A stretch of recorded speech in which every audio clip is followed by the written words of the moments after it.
Au royaume des biscottos, les princes sont grands et costauds. Et au royaume des bigoudis, les princesses ont de longs cheveux blonds. Justement, le roi Biscotto est désespéré. Son fils, le prince Timinus, est petit et pas costaud du tout. Le roi Biscotto soupire. Timinus ne réussira jamais à capturer un dragon. Alors, il écrit à Olybrius, le magicien. Il lui commande une potion de super musclette pour Timinus. La reine Bigoudi, elle est catastrophée. Sa fille, la princesse Frisotti, n'est pas blonde et elle a les cheveux frisés et tout ébouriffé. La reine Bigoudi soupire. Frisotti ne réussira jamais à épouser un prince. Alors elle commande à Olybrius une potion de méga chevelure pour Frisotti. Le lendemain, le roi Biscotto emmène Timinus chez Olybrius, le magicien. Olybrius tend un flacon bleu au roi Biscotto. La potion de super musclette est prête, sire. Bois, Timinus, ordonne le roi. Timinus soupire. Il n'a pas très envie de capturer un dragon. Mais il veut faire plaisir à son père, alors il avale la potion. Puis, tous deux s'en retournent au château des Biscottos. Un peu plus tard, la reine Bigoudi et Frisotti arrivent chez Olybrius. Le magicien attrape un flacon vert. La potion de méga chevelure est prête, majesté. Bois, ordonne la reine à sa fille. Tu dois avoir de longs cheveux pour trouver un prince au grand bal ce soir. Frisotti avale la potion en râlant. Le bal, les princes, c'est nul. Puis, toutes les deux retournent au palais des Bigoudis. Resté seul dans son laboratoire, Olybrius s'écrie soudain. 1000 chaudrons!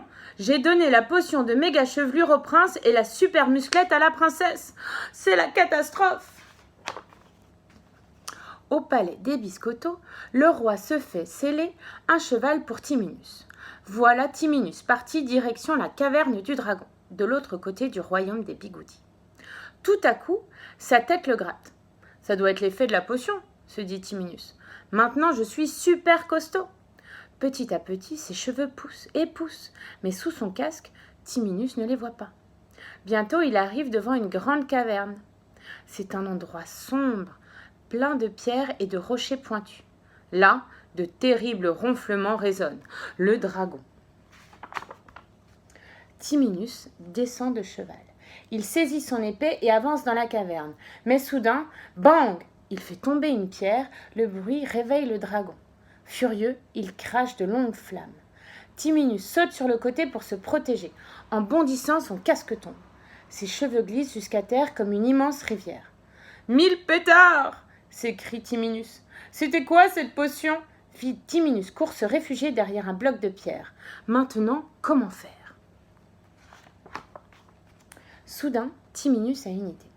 Avec ses cheveux, il tresse une longue corde et la lance en l'air. La corde s'accroche à un rocher pointu. Timinus s'agrippe à la corde, il se balance dans le vide et bam! Il percute le dragon. Boum! Le dragon tombe à la renverse. D'un coup d'épée, Timinus coupe ses longs cheveux et ligote le dragon. À l'aide de son cheval, il le tire hors de la caverne et s'en retourne, direction le palais des Biscottos. En chemin, Timinus traverse le royaume des Bigoudis. Là, sur la place du village, a lieu le grand bal. Les princes et les princesses dansent lentement la valse. Tous, sauf la princesse Frisotti. À cause de la potion de super musclette, elle court, saute, bondit. Elle a déjà assommé 3 princes.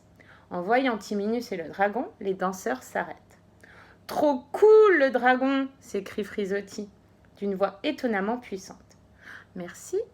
rougit Timinus. Timinus et Frisotti discutent gaiement, quand tout à coup, l'effet des potions s'arrête. Frisotti retrouve sa voix normale, les cheveux qui ligotaient le dragon raccourcissent. D'un coup d'aile, il s'envole et regagne sa caverne.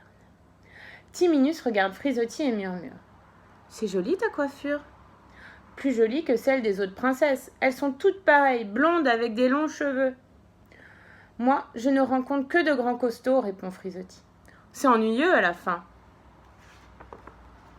Soudain, Olybrius, le roi Biscotto et la reine Bigoudi accourent en gesticulant. La reine tend la potion de méga chevelure à Frisotti et le roi donne la super musclette à Timinus. « Non et non !» crie Timinus. « Capturer des dragons, c'est nul. Et Frisotti, elle est très belle comme ça. » « Et Timinus me plaît comme il est, » déclare Frisotti.